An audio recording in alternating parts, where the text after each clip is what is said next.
تو ہم جنگ ریزیوم بھی کر دیں گے تو ٹریفک نہ رکے. تو بنیادی طور پر ہم نے جب بھی تجزیہ کرنا ہے نا، ایک چیز ہم نے ذہن میں رکھنی ہے کہ حملہ ایران نے نہیں کیا تھا، ایران کے اوپر حملہ ہوا ہے. ایران اگر آج اسٹریٹ آف ہرموز کو کمپرومائز کر دے گا تو کون گارنٹی دے گا کہ امریکہ ایران کے اوپر حملہ نہیں کرے گا؟ اگر تو کوئی امریکہ کی یہ گارنٹی دے سکتا ہے تو پھر ٹھیک ہے. اگر آپ کو پتا ہے کہ آج ڈونلڈ ٹرمپ کی اسٹیٹمنٹ کچھ اور ہے، کل کو آپ اسٹریٹ آف ہرموز کا لیوریج بھی ختم کر دیتے ہیں ایران سے، تو اس کے بعد تو آپ بمباری کر دیں گے اور ایران کو کہیں گے کہ ہم آپ کا کوئی بھی $300 بلین نہیں دے رہے، کر لو جو کرنا ہے. اب ایران کے پاس تو کوئی لیوریج نہیں رہے گا. دیکھیں دنیا کے اندر جو ڈپلومیٹک میجرز ہوتے ہیں نا، یہ تب میننگ فل ہوتے ہیں جب ان کے پیچھے پاور کی مینیفیسٹیشن ہوتی ہے. انڈیا نے آپ پہ حملہ کیا تھا جب تک آپ نے اپنے مسل شو نہیں کیے، انڈیا جنگ بندی کی طرف نہیں آیا تھا.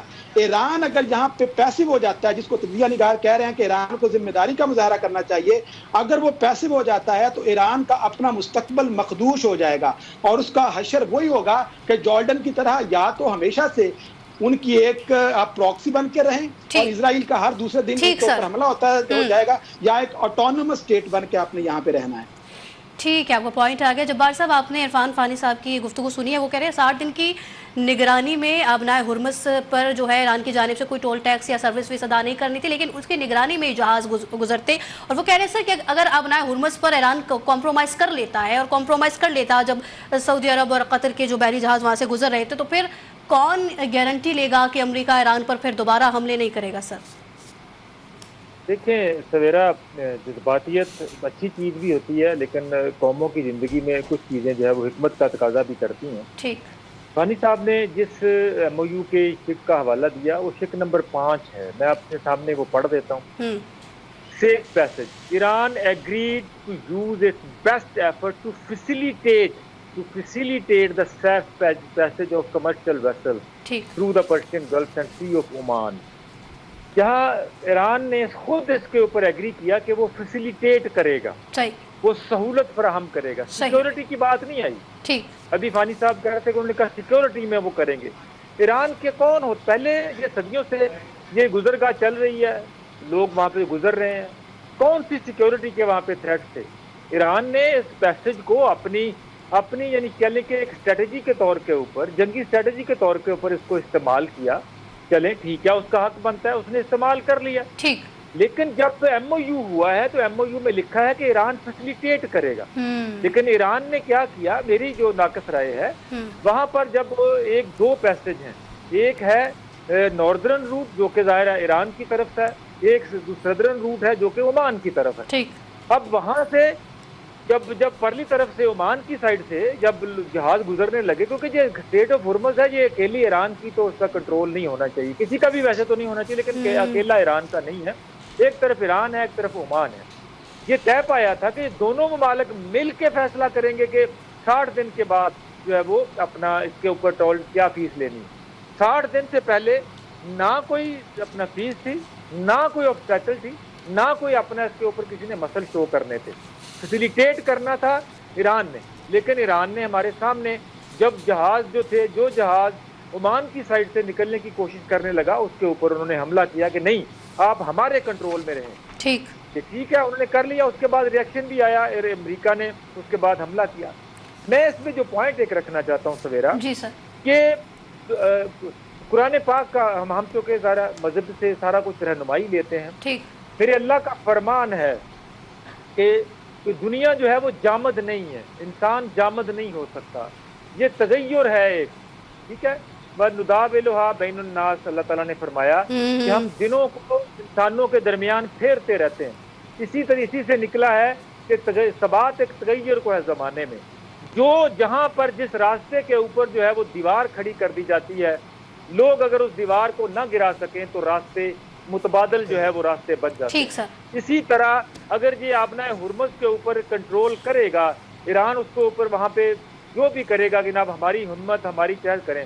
میں آپ کو لکھ کے دے رہا ہوں، یہ اسٹریٹجک جو ان کی جو پش ہے، یا ان کی جو اپنا لیوریج ہے، کچھ دیر تک سروائیو کر کے استعمال کر سکے گا ایران اس طرح زبردستی کے ساتھ. لیکن کسی سمندر میں دوسرے راستے بنیں گے، دوسری بندرگاہیں بنیں گی، لوگ اس راستے کو چھوڑ کر ارریلیونٹ کر دیں گے. پھر ایران کس کے ساتھ لڑے گا، یا ایران کے ساتھ کون لڑے گا؟ اس لیے اس لیے میں کہتا ہوں کہ یہ موقع اچھا تھا، یہ پیسو ہونے کی بات نہیں ہے، شام جب کوئی سیریا بننے کی بات بالکل بھی نہیں ہے، ایران وہ نہیں بن سکتا، ایران نے شو کر دیا، لیکن کیا اسی طرح چلے گا؟ نہیں چل سکتا. یہ بات دیکھ لیں، بڑا بہادری ہے، 47 سال کی انہوں نے اپنا وہ کر لی پابندیاں سہلیں، جبار صاحب کہہ رہے اس طریقے سے، لیکن کیا اگلے 47 سال بھی اسی طرح مہنگائی میں پسنا ہے؟ کیا اسی طرح انسرٹنٹی میں رہنا ہے؟ کیا اسی طرح جو ہے وہ پورے ریجن کے لیے جو ہے نا وہ ڈسٹربنس کریٹ کر کے رہنا؟ نہیں ہونا چاہیے. ہماری کوشش تھی، ہماری خواہش تھی کہ اس معاملے کو جو ہے وہ امیکیبلی کسی اچھی طرح سے ریزالو کر لیا جاتا. ایم او یو سامنے ہے، کہیں نہیں لکھا کہ ایران جو ہے نا وہ ڈکٹیٹ کرے گا، ایران فیسیلیٹیٹ کرے گا. ایران نے فیسیلیٹیٹ کے لفظ کے اوپر ایگری کر کے مسعود پزشکیان صاحب نے دستخط کیے ہیں فیسیلیٹیٹ کرنے کے لفظ کے اوپر. ایران جو ہے وہ خود دنیا کو اپنے مخالف کرنے جا رہا ہے. کر کے دیکھ لے، لڑائی میں کسی کا کوئی بھلا نہیں ہوتا. میری درخواست ہے، ہمبلی درخواست ہے، جذباتیت ہونی چاہیے بہت سارے معاملات میں، لیکن یہاں پر تھوڑی دیر جب 15-20 مہینے کی بات ہے، مذاکرات کی ٹیبل پہ بیٹھ کے جتنا زور اسٹیٹ آف ہرمز میں جو ہے وہ لوگوں کے جہازوں پہ حملے کرنے پہ لگا رہے ہیں، اتنا زور اگر ہم ٹیبل پہ بیٹھ کے ایم او یو کو فائنل کرنے میں لگا لیں تو کیا حرج ہے؟ ٹھیک ہے جبار صاحب، آپ کا پوائنٹ آ رہا ہے، آپ کہہ رہے ہیں کہ ایران خود کو ہی دنیا کا مخالف بناتا ہوا نظر آ رہا ہے. اس تمام تر صورتحال کے بعد ماہر بین الاقوامی امور ہے سدرا سدوزئی صاحبہ بھی پروگرام میں ہمیں جوائن کر چکی ہیں. سدرا صاحبہ، اب تک آپ نے جبار صاحب کی گفتگو تو سن لی ہوگی، جو وہ کہہ رہے ہیں کہ ایران خود کو اب دنیا کا مخالف بناتا ہوا نظر آ رہا ہے کیونکہ جو سینیریو اب کریٹ کیے گئے ہیں اور جو صورتحال ہمارے سامنے ہے، تو کیا سمجھتی ہیں؟ ہم نے یہ بھی دیکھا کہ ایران کی جانب سے ایک واضح طور پر ایک بات کی گئی ہے کہ امریکہ کی حمایت اور اس کا ساتھ دینے کو ایران کے خلاف جنگ تصور کیا جائے گا. ہماری مرضی کے بغیر آبنائے ہرمز میں کسی بھی سرگرمی کا انتہائی سخت جواب دیا جائے گا. پھر آپ اس معاملے کو کہاں جاتے ہوئے دیکھ رہی ہیں؟ اور جیسے کہ ابھی جبار صاحب نے بھی ایک بات کی ہے کہ اب ایران جو ہے وہ دنیا کو مخالف بناتا ہوا نظر آ رہا ہے اپنے.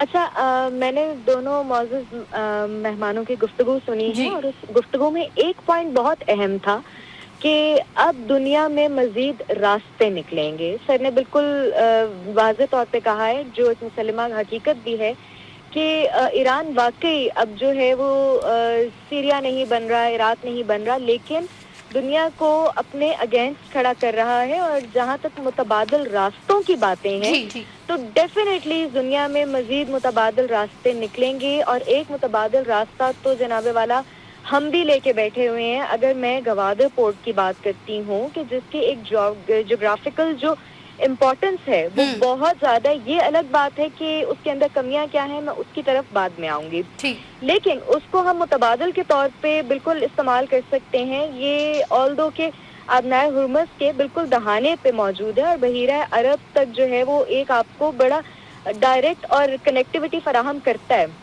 لیکن اس کو ہم نہ صرف ایک متبادل بلکہ ایک اسٹریٹجک بندرگاہ کے طور پہ بھی لے سکتے ہیں. یہ الگ بات ہے کہ گوادر جو ہے وہ ابھی مکمل طور پہ ایک عالمی ٹرانزٹ پورٹ نہیں بن سکی، and there are so many factors involved. میں ان فیکٹرز کی طرف نہیں آؤں گی، لیکن اس کا گوادر میں جو ہے وہ up to some level, up to some extent بہت فال برڈز ہمارے پاس موجود ہیں. اور اگر میں کراچی کی پورٹ قاسم کی بات کروں تو اس کے مقابلے میں تو چلیں دیکھیں کارگو ہینڈلنگ جو ہمارے پاس کیپیسٹی ہے وہ گوادر میں کم ہے.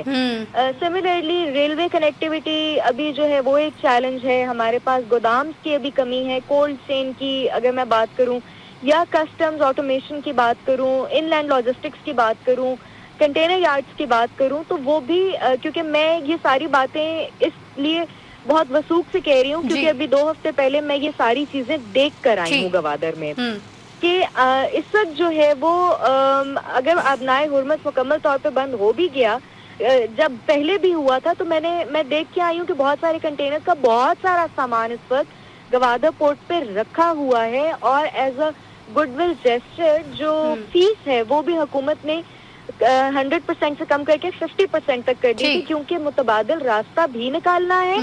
اور اس ٹائم پہ ہمیں دنیا کو یہ بھی دکھانا ہے کہ ہم بھی ایک ایسٹ لے کے اپنے پاس بیٹھے ہوئے ہیں. اور عالمی تجارت جو ہے وہ مکمل جو ہے وہ تو متبادل فوری طور پہ تو نہیں بن سکتا اس کا، لیکن ایک ہم راستہ آلریڈی اپنے پاس رکھ کے بیٹھے ہوئے ہیں جو کہ گوادر پورٹ کے نام سے پاکستان کے پاس ایک ایسٹ موجود ہے.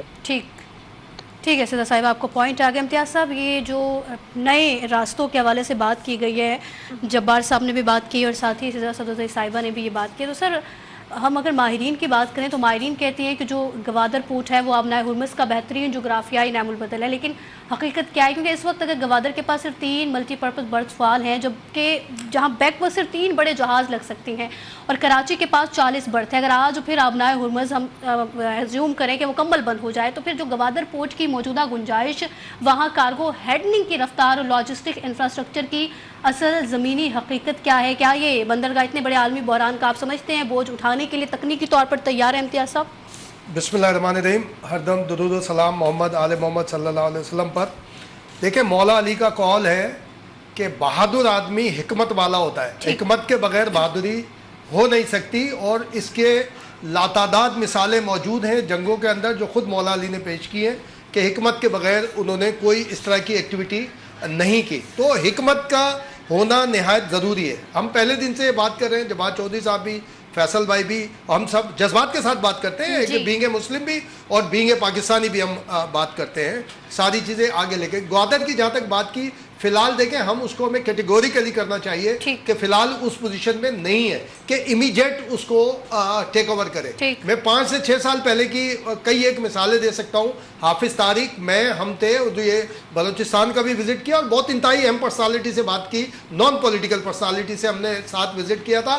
تو اس وقت ہمارا ایک برادر اسلامی ملک، نو ایران نہیں، ایران کے علاوہ ایک برادر اسلامی ملک پوری طرح گوادر کے خلاف ایکٹیو تھا اور ساری ایکٹیویٹی کر رہا تھا، اور وہ اس نے دیکھے فوراً تیزی سے اپنے ابھی کام بہت زیادہ شروع کر دیا۔ فی الحال اس طرح کی نہیں ہے، لیکن اس کے لیے ہمیں 1 پوائنٹ ایجنڈے کے ساتھ ہمیں تمام چاروں صوبوں کو مل کے ایک کام کرنا پڑے گا۔ اب ایسا نہیں ہے کہ وہاں پر بہت ٹائم لگے گا، اگر سب مل کے فائنانس ہمارا ارینج ہو جائے تو بہت تیزی کے ساتھ بہت ساری برتھیں بن سکتی ہیں، ساری کی ساری کیچ لائنز موجود ہیں، سارے چیزیں موجود ہیں۔ امیجیٹ ظاہر ہے کہ وہ اتنا بڑا ٹیک اوور نہیں کر سکتا۔ اچھا، اب ایک دوسری بات کرتے ہیں، آبنائے ہرمز کا ٹول 40-45 سال سے ایران نے کیوں نہیں استعمال کیا؟ کبھی سنا تھا آبنائے ہرمز کہ ایران کی ایک طاقت کے طور پر سامنے یہ رہا؟ اور جب پہلا حملہ ہوا ہے ایران کے اوپر، جب فیبری میں جنگ کا اس سے پہلے جب یہ جنگ کا آغاز ہوا ہے، تو کیا آبنائے ہرمز بند کی تھی؟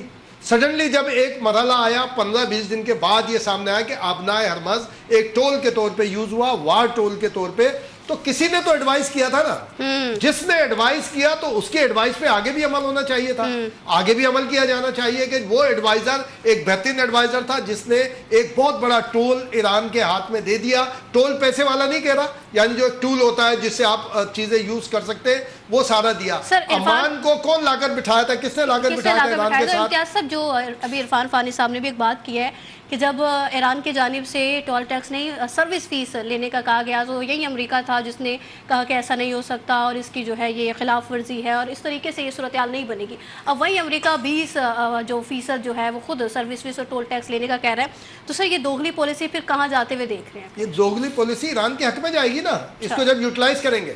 اور جو جبار چودھری صاحب نے جو ایک 5 پوائنٹ پڑھا نا، یہ لکھا ہوا ہے اس کے اندر، وہ 60 دن میں نہیں لینا تھے، سروس چارجز کے اوپر لکھا ہوا ہے اس میں، سروس چارجز۔ ہم یہ بار بار بات کر رہے ہیں، جو قدرتی گزرگاہیں ہیں وہاں پہ کوئی ٹول ٹیکس پوری دنیا میں کہیں نہیں ہے۔ پاناما کے اندر ہے، نہر سوئس کے اندر ہے، جس میں انسانی ہیومن کارگزاری ہے، اس کے اندر آبنائے ہرمز قدرتی ہے، اس پر یہ طے پایا ہوا ہے، MOU میں لکھا ہوا ہے، سروسز چارجز اس کے اندر منع نہیں ہے۔ اب یہ امریکہ نے کیے، اس کو آپ دوغلی پالیسی کہیں یا جو کچھ بھی کہیں، یہ تو میں ایران کے حق میں سمجھ رہا ہوں، بالکل اسی طرح ایران کے حق میں ہے جس طرح سے جو یورینیم کی افزودگی کی بات ہوئی، ایگریمنٹ میں لکھا گیا، معاہدے میں لکھا جائے گا، ہم اس کو یہ کہتے ہیں کہ وہ اسرائیل کے خلاف ہے نکتہ، کیونکہ اگر ایران اگر ایٹمی تیاری نہیں کر سکتا تو بھلے اسرائیل ایٹم بم بنا چکا ہو، وہ اناؤنس نہیں کر سکتا۔ جس دن اس نے اناؤنس کیا، بالکل پاکستان کی طرح ایران بھی اس بات میں حق بجانب ہوگا، وہ ایٹمی دھماکہ کرے، ایٹمی طاقت ہونے کا اعلان کر دے، جیسے پاکستان بھی CTBT میں پھنسا ہوا تھا، نہیں پھنسا ہوا تھا۔ ہندوستان نے جیسی وائلیشن کی، دھماکہ کیا، پورے عالمی قوانین اوپن ہو گئے، پاکستان نے ہمت و بہادری کے ساتھ مظاہرہ کیا۔ سر یہ تو آپ اور میں کہہ رہے ہیں نا، امریکہ کی پش پناہی تو اسرائیل کو ہر جگہ اور ہر سطح پر ہی حاصل رہی ہے، تو اس سطح پر بھی ہوتا ہے ایسا یہ نہیں ہے کہ ہم بھی کسی کی پشپنائی کرتے ہیں نا، ہماری بھی پشپنائی ہوتی ہے، پوری دنیا ایسی چلتی ہے، اسلامک نان اسلامک سب ایسے چل رہے ہیں۔ جاپان کے اوپر دنیا میں بم اگر گرائے گئے، ہیروشیما ناگاساکی، تو دنیا میں واحد ملک ہے جاپان، آج اس کے بعد فوج نہیں ہے، اس کی سیکورٹی کون کرتا ہے؟ جس نے بم گرائے تھے، ایٹم بم گرائے تھے، وہ علیحدہ بات ہے کہ اس کے لیے پیسے لے رہے ہیں یا جو ساری چیزیں، لیکن اس کی اب سیکورٹی کون کر رہا ہے؟ وہی امریکہ کر رہا ہے۔ سارا یہ سسٹم ہوتا ہے جو اب گلوبل جو لا ہوتا ہے، آپ کو اس کو فالو کرنا پڑتا ہے کہیں جا کے۔ اب سودن والی جو بات کی، یہ بات بالکل ٹھیک ہے، یہ فانی صاحب نے بھی بات صحیح کی کہ جو اٹیک کیا ایران نے اس لیے کیا کہ وہ سودن والا سائڈ نیا کوریڈور جو امریکہ نے انٹروڈیوس کرایا تھا وہ اس کو یوز کر رہے تھے۔ اچھا تو وارننگ دی جا سکتی تھی نا، وارننگ کی جا سکتی تھی کہ جناب آپ ایسا نہ کریں۔ اس کا مطلب یہ ہوا کہ امریکہ نے جو ٹرائنگل اسٹریٹجی یوز کی وہ ابھی تک اس میں کامیابی کے ساتھ جا رہا ہے۔ پاکستان نے بہت طریقے کے ساتھ انشاءاللہ پھر ہو رہا ہے، کیونکہ 2-3 ڈپلومیسی ایسی ابھی ہوئی ہیں اور بڑی تیزی کے ساتھ ہوئی ہے۔ پرائم منسٹر، فارن منسٹر، اگر ہمارے فیلڈ مارشل ٹرکیہ میں موجود ہے تو خامخواہ موجود نہیں ہے، وہ اتنا بڑا وہاں پہ نیٹو کا ہوا ہے اجلاس، اس کے بعد وہاں پر گئے تو ضرور ایک ایڈوائز ہے، ایک بہت بڑی اسٹریٹجی کے ساتھ موجود ہے۔ انشاءاللہ معاملات بہتری کی طرف ہو جائیں گے پھر تیزی سے۔ لیکن پاکستان نے مشرق وسطیٰ میں جو جنگ کو روکا تو کون وہاں پہ وائلیشن کے لیے جا رہا ہے؟ اگر یمن نے سعودی عرب پر حملہ کر دیا ہے، وارننگ دے دی ہے، تو سعودی عرب سے کس کا معاہدہ ہے؟ پاکستان کا دفاعی معاہدہ ہے۔ پاکستان اگر اس کے اوپر جائے گا تو پھر ایران کیا کرے گا؟ پھر ایران کا اگر معاملہ ہوگا تو پاکستان نے بڑی حکمت عملی سے مشرق وسطیٰ میں آپس میں لڑائی کو روکا ہوا ہے۔ اب دیکھیں اوپیک سے نکلا، یو اے نکلا، جھگڑا ہوا، اب کتنی تیزی سے وہ جا رہا ہے کہ جی وہ فجیرہ کے ساتھ ساتھ پورا روٹ بنانے کے اوپر جو چودھری صاحب بھی فرما رہے تھے کہ جب آپ راستے بند کرتے ہیں، دنیا کا اصول ہے یہ، قدرتی یہ اسلامی اصول بھی ہے، نان اسلامی کے اصول بھی ہے، لیکن ہمیں اس کو طریقے سے فالو کرنا۔ نہریں سوئز ملکہ یہ برطانیہ کی سپر پاور شپ ختم کرنے کا سبب بنی، آبنائے ہرمز امریکہ کے لیے تھریٹ بن گیا تھا اور ابھی بھی ایک حد تک تھریٹ ہے، لیکن اس میں حکمت عملی چلے گی۔ ترکیہ میں اگر نیٹو کا اجلاس ہوا تھا، ہم نے اسی دن کہا تھا کہ یہ غیر معمولی اجلاس نہیں ہے، اور نیٹو کے اندر یہ کہا تھا غیر معمولی اجلاس ہے، اور پھر تو ابھی بھی چلے حکمت سے چلے انشاءاللہ۔ سے پھر امریکی صدر ٹرمپ کے ان حملوں کی جو ہے اس کے حق میں بات بھی کرنا وہ بھی ہمارے سامنے ہے۔ عرفان فانی صاحب، آپ نے جو بات کی ہے سر، میرا پہلے اس پر کامنٹ بھی کریے گا اور میرا ایک سوال بھی لے لیجیے گا۔ جو جبار صاحب نے ایک بات کی ہے کہ جو شک نمبر 5 میں فیسلیٹیٹ کا کہا گیا تھا، ڈکٹیٹ کرنے کا ایران کا کوئی وہاں پر معاملہ نہیں تھا، اور جو یہی کہا تھا کہ سہولت فراہم کی جائے گی جو وہاں سے جہاز گزریں گے، تو سر وہ کہہ رہے ہیں کہ کون سے سیکیورٹی تھریٹ تھے جس پر ایران کی جانب سے قطر کے جہاز کو اور ساتھ ہی جو ہے سعودی عرب کے جو بحری جہاز سے انہیں نشانہ بنائے گا؟ اس پر بھی کامنٹ کریے گا۔ اور جو فجیرہ میں اب ہم دیکھ رہے ہیں متحدہ عرب امارات نے ہرمز کے خطرات کو بھانپتے ہی فجیرہ پورٹ پر ہنگامی کام شروع کر دیا ہے، تو سر اس نئی بندرگاہ کی تعمیر کو متحدہ عرب امارات کا آپ کتنا اہم اسٹریٹجک فیصلہ قرار دیتے ہیں پھر؟ جی سویرا، جب ہم تاریخ کا مطالعہ کرتے ہیں نا تو پوری تاریخ ایسے واقعات سے بھری پڑی ہے کہ جس کے اندر پہلی جنگ عظیم کے بعد آپ دیکھتے ہیں جب آٹمن امپائر کولیپس کر جاتی ہے اور ترکی کو پھر لوزان جو ٹریٹی ہوا تھا، ٹھیک ہے، اور ایک دو اور ایگریمنٹس ہوئے، تو الٹیمیٹلی جو ہارنے والا ہے نا اس سے دنیا نہیں پوچھتی کہ آپ کے ساتھ ہم نے کیا، وہ وہی کرتے ہیں جو طاقت اس وقت ڈیمانڈ کرتی ہے۔ سیکنڈ ورلڈ وار ہوتی ہے، جرمنی کی وجہ سے ہوئی، اور آج تک جرمنی اس کی انڈیمنٹی آپ کو بھرتا ہوا نظر آ رہا ہے کیونکہ وہ ہار چکا تھا اس جنگ کے اندر۔ یہاں تک تو میں جبار صاحب سے بھی متفق ہوں اور امتیاز صاحب سے بھی متفق ہوں کہ دونوں جو سائڈز ہیں وہ اوور ریئیکٹ کر رہی ہیں۔ ایران نے بھی اوور ریئیکٹ کیا، وارننگ دی جا سکتی تھی، لیکن میرا جو کی تھیسس ہے وہ یہ ہے کہ یہ جو ایم او یو ہے، یہ M O U is the texts, detailed texts تھا۔ امریکہ کبھی بھی ایران کے ساتھ ایک پیسفل ایگریمنٹ کرنا ہی نہیں چاہ رہا، اس نے ایک ایم او یو سائن کیا، اور جے ڈی وینس اس کا وائس پریزیڈنٹ ہے جو لائیو ٹی وی کے اندر بیٹھ کے یہ کہہ رہا ہے کہ ڈونلڈ ٹرمپ نے ہمیں کہا ہے کہ جتنی دیر تک ہم نئی جنگ کی طرف نہیں جاتے گلوبل آئل مارکیٹ کو آپ ریفل کریں کیونکہ ہم نے دوبارہ جنگ کی طرف جانا ہے۔ اور دوسری بات یہ ہے کہ جب ہم آرٹیکل نمبر 5 کی بات کرتے ہیں تو آرٹیکل نمبر 1 کو ہم کیوں بھول جاتے ہیں؟ پہلا آرٹیکل کیا کہتا ہے کہ لیبنان کے اندر آپ نے جنگ بندی کرنی ہے۔ جب یہ ایم او یو سائن ہوا تھا 1 گھنٹے کے بعد بیروت کے اوپر اٹیک کر دیا گیا تھا، تو وائلیشن کس نے کی؟ ایم او یو کی۔